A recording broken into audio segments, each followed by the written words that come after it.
My Lords, I rise with great pleasure to follow the three noble lords who've already spoken in this group, who've given us a very comprehensive explanation of why we need all of these amendments.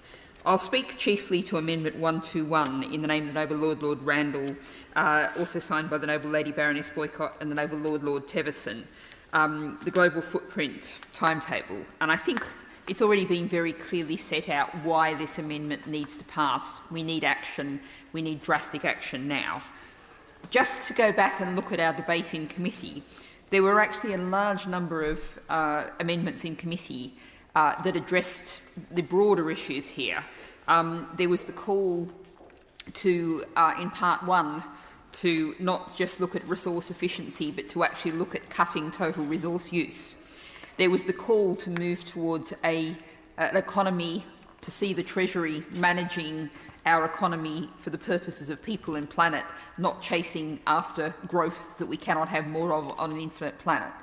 Now, your Lordship's House has heard the cries from the government and their desire to progress this bill quickly, and so many of these have not been put. So we've really been boiled down to some very clear, simple essentials that need to happen. And I'd offer support for all of these amendments. And I think the questions that the noble Lord Randall asked were very clear and very important. I will just address, in terms of Schedule 17, a direct question to the noble Lord the Minister.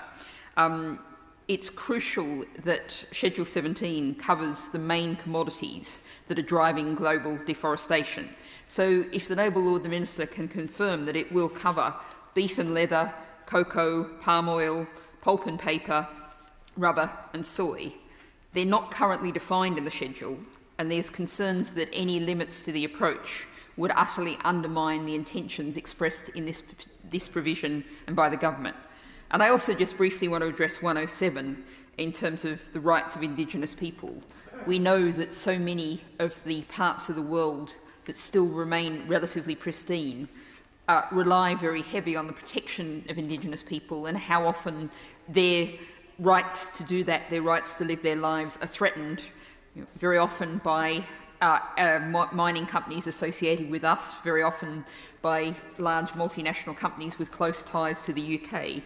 When you look at that and you look at our historic legacy of the impact of colonialism on those communities, we have a particular responsibility to ensure, both practically and morally, that they are being listened to.